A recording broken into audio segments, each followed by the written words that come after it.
Nah, guys, kembali lagi di channel Apresitorus, di mana channel ini akan memberikan diri kamu suatu informasi baik dari pekerjaan, asmara, keuangan, serta kehidupan diri kamu secara general. Sebelum saya memberikan suatu informasi dari berbagai aspek yang barusan saya katakan tadi, saya juga mengingatkan kepada teman-teman, informasi yang saya berikan terhadap diri kamu bukan suatu acuan untuk kamu ambil dan untuk kamu terima. Saya hanya bisa memberikan diri kamu suatu informasi berdasarkan kartu yang saya pegang ini. Diri kamu hanya bisa berencana terhadap kehidupan kamu, akan tetapi di balik dari informasi dan perencanaan tersebut, lagi-lagi yang menentukan adalah Sang Pencipta. Sebelum saya mengambil satu persatu kartu yang saya pegang ini secara acak, saya juga mengingatkan kepada teman-teman apabila ketemu dengan channel saya agar menekan tombol subscribe-nya dan menyalakan loncengnya supaya next video saya lebih semangat untuk memberikan suatu informasi baik terhadap kondisi energi kamu, manusia yang selama ini kamu prioritaskan, serta pihak ketiga dia. Oke, Wageng, kali ini saya ingin mengambil satu judul, tetapi judul tersebut masih ada kaitannya dengan kartu yang saya pegang ini. Apa yang ingin disampaikan oleh kartu yang saya pegang ini ketika saya mengatakan apakah manusia itu masih membandingkan diri kamu dengan kehadiran pihak ketiga dia? Apa yang menjadi alasan kenapa manusia itu masih saja membandingkan diri kamu dengan pihak ketiga dia? Apakah kartu yang akan saya ambil nanti akan memberikan suatu gambaran yang bersifat positif atau memang justru kebalikannya? Kita langsung saja. Saya akan mengambil beberapa kartu, di mana kartu yang akan saya ambil nanti bisa saja bersifat resonate, bisa saja tidak bersifat resonate. Semuanya saya kembalikan terhadap pola pemikiran kamu, semuanya saya kembalikan terhadap situasi energi yang kamu miliki untuk saat ini.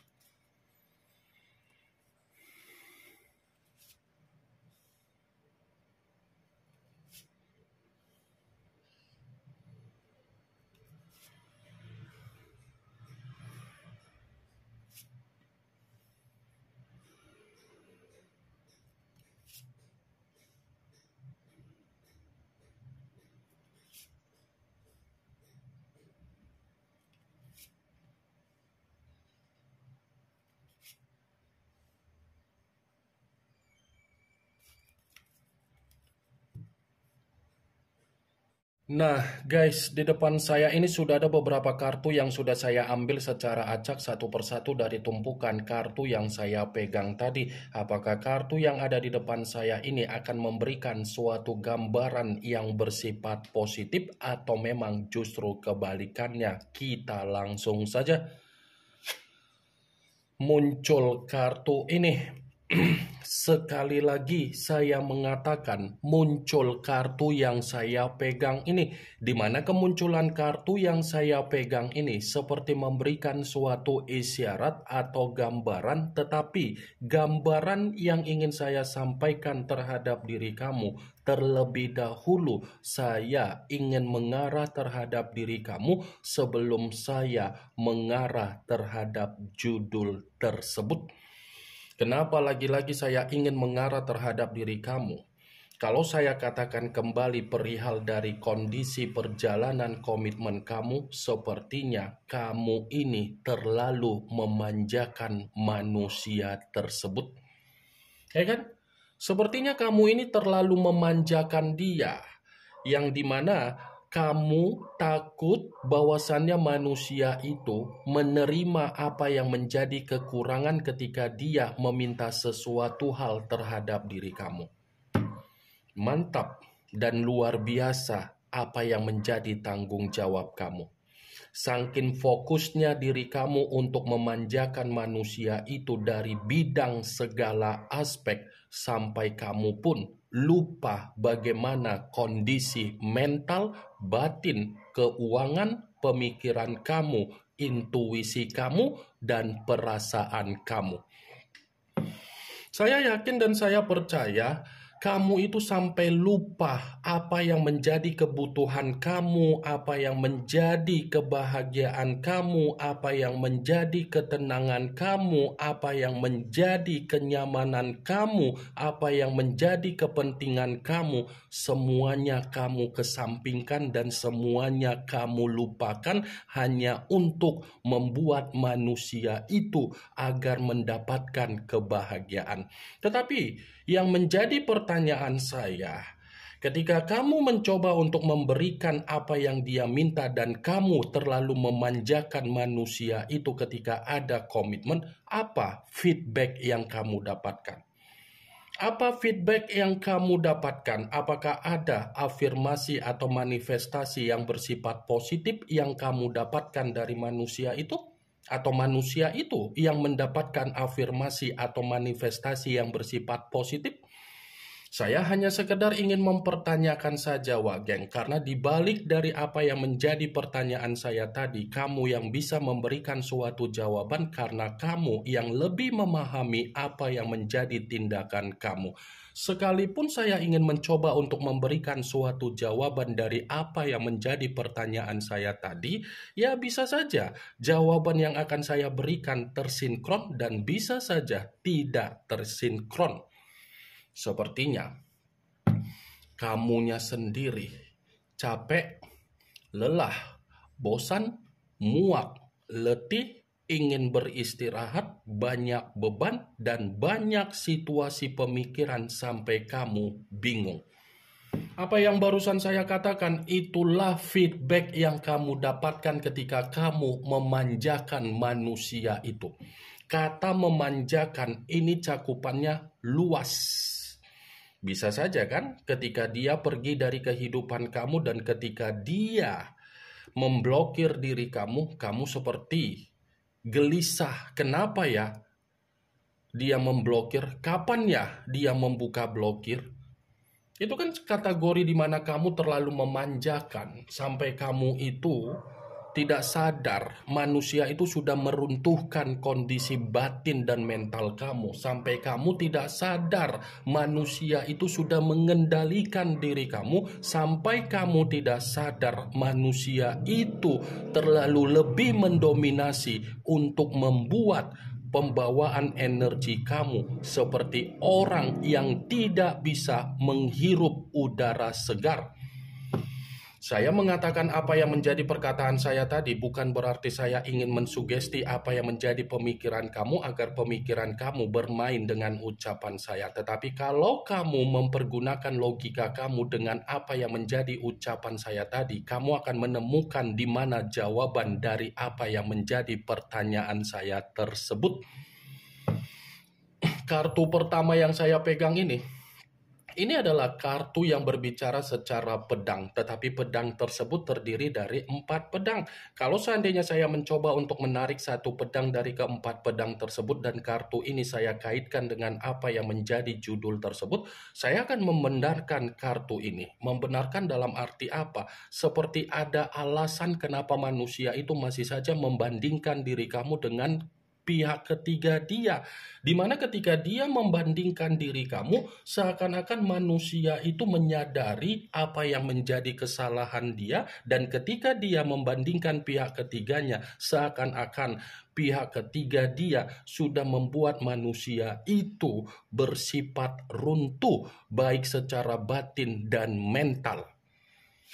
Muncul kartu Nine of Cups, yang dimana kemunculan kartu ini berbicara secara cawan, tetapi cawan tersebut terdiri dari 9 cawan. Kalau seandainya saya mencoba untuk menarik satu cawan dari ke-9 cawan tersebut, Ya, lagi-lagi kartu ini masih membenarkan apa yang menjadi judul tersebut. Membenarkan dalam arti apa? Dia membandingkan diri kamu karena dia sadar ketika dia bersama dengan diri kamu, kehidupan dia banyak pencapaian, banyak target, dan banyak keinginan yang sudah dia peroleh di dalam kehidupan dia. Tetapi ketika dia bersama dengan pihak ketiga, manusia itu dia mendapatkan apa yang menjadi kesengsaraan di dalam kehidupan dia. Muncul kartu The Moon, yang dimana kemunculan kartu ini mengarah terhadap unsur air berlambangkan 3 zodiak Pisces, Cancer, dan Scorpio. Kalau seandainya saya mencoba untuk mengesampingkan ketiga zodiak yang barusan saya katakan tadi, lagi-lagi kartu ini pun masih membenarkan apa yang menjadi judul tersebut. Membenarkan dalam arti apa? Dia membandingkan diri kamu ini berdasarkan dari apa yang menjadi kebohongan dia ketika dia menyembunyikan kebohongan dia dari diri kamu, di mana kamu selalu memaafkan dan memberikan apa yang menjadi kesempatan terhadap diri dia. Ada kaitannya dengan apa yang menjadi kebohongan dia, tetapi dia pun merasa menyesal ketika menyimpan semua kebohongan itu dari diri kamu. Tetapi ketika dia membandingkan pihak ketiga, dia masuk di dalam kehidupan dia, seperti ada unsur kesensitifan, seperti ada unsur kegelisahan, seperti ada unsur kekhawatiran. Muncul kartu Seven of Swords, yang dimana kemunculan kartu ini berbicara secara pedang, tetapi pedang tersebut terdiri dari 7 pedang. Kalau seandainya saya mencoba untuk menarik satu pedang dari ketujuh pedang tersebut, satu pedang yang saya tarik ini pun masih membenarkan apa yang menjadi judul tersebut. Membenarkan dalam arti apa? Ketika dia membandingkan diri kamu, dia ini lagi-lagi masih mengingat apa yang menjadi keuntungan yang dia dapatkan dari diri kamu, dan dia merasa bersalah ketika dia mengarahkan diri kamu dalam kondisi yang bersifat terjebak dengan permainan ketoksikan dia. Tetapi ketika dia membandingkan pihak ketiga dia yang sudah masuk di dalam kehidupan dia, seperti gambaran di mana manusia itu dipertemukan dengan satu karakter yang sama-sama bersifat manipulatif, bersifat toksik, dan bersifat playing victim. Muncul kartu The Chariot, yang dimana kemunculan kartu ini mengarah terhadap unsur air berlambangkan 3 zodiak Pisces, Cancer, dan Scorpio. Kalau seandainya saya mencoba untuk mengesampingkan ketiga zodiak yang barusan saya katakan tadi, ya bisa saja kartu ini masih membenarkan judul tersebut, tetapi memberikan alasan kenapa manusia itu masih membandingkan diri kamu dengan pihak ketiga, karena memang manusia itu tanpa diri kamu seperti tidak bisa untuk mengendalikan apa yang terjadi di dalam kehidupan dia, dan dia pun belum bisa move on dari diri kamu. Dia belum bisa move on. Kondisi yang belum bisa move on inilah yang selalu membuat manusia itu berusaha untuk membandingkan kehadiran kamu di dalam kehidupan dia ketika dia ada komitmen. Tetapi ketika dia membandingkan kehadiran pihak ketiga di dalam kehidupan dia, justru membuat manusia itu lebih banyak tantrum, lebih banyak terbebani, lebih banyak bersifat frustasi, dan lebih banyak tidak ada ketenangan. Muncul kartu Four of Cups, yang dimana kemunculan kartu ini masih berbicara secara cawan, tetapi cawan tersebut terdiri dari 4 cawan. Kalau seandainya saya mencoba untuk menarik satu cawan dari keempat cawan tersebut, ya satu cawan yang saya tarik ini pun masih membenarkan apa yang menjadi judul tersebut. Membenarkan dalam arti apa? Ya bisa saja kan dia membandingkan diri kamu karena memang kamu sudah bersifat secara karakter apatis. Bisa saja dia membandingkan diri kamu karena kamu sudah tidak memperdulikan bagaimana keadaan dia terhadap pihak ketiga dia, dan bisa saja dia membandingkan diri kamu karena memang itu adalah cerminan di mana manusia itu lagi meratapi apa yang menjadi tangisan dia. Muncul kartu Seven of Wands, yang dimana kemunculan kartu ini berbicara secara tongkat, tetapi tongkat tersebut terdiri dari 7 tongkat. Kalau seandainya saya mencoba untuk menarik satu tongkat dari ketujuh tongkat tersebut, ya satu tongkat yang saya tarik ini pun masih membenarkan apa yang menjadi judul tersebut. Membenarkan dalam arti apa? Dia membandingkan diri kamu dengan kehadiran pihak ketiga karena memang apa yang dia lakukan secara kehidupan baru dia terhadap pihak ketiga itu lebih mendominasi untuk mengatakan kehidupan sosial dia sudah membuktikan tidak lagi mempercayai manusia itu. Karena ketika manusia itu mengenal pihak ketiga, secara perlahan-lahan kehidupan sosial dia sudah membuat diri dia merasa dipermalukan. Muncul kartu Six of Cups, yang dimana kemunculan kartu ini berbicara secara cawan, tetapi cawan tersebut terdiri dari 6 cawan. Kalau seandainya saya mencoba untuk menarik satu cawan dari ke-6 cawan tersebut, ya lagi-lagi kartu ini seperti memberikan alasan kenapa manusia itu masih membandingkan diri kamu, karena memang dia masih menyimpan apa yang menjadi pemberian kamu secara kenangan manis di dalam pemikiran dia. Bisa saja ketika manusia itu masih membandingkan diri kamu, dia masih memiliki rencana untuk berkomunikasi, bertemu, dan reunian. Ini yang ingin saya sampaikan terhadap diri kamu dari berbagai kartu yang saya pegang ini. Yang positif ambil, yang negatif buang. Sekian dulu informasinya. Salam kartu tarot, salam zodiak.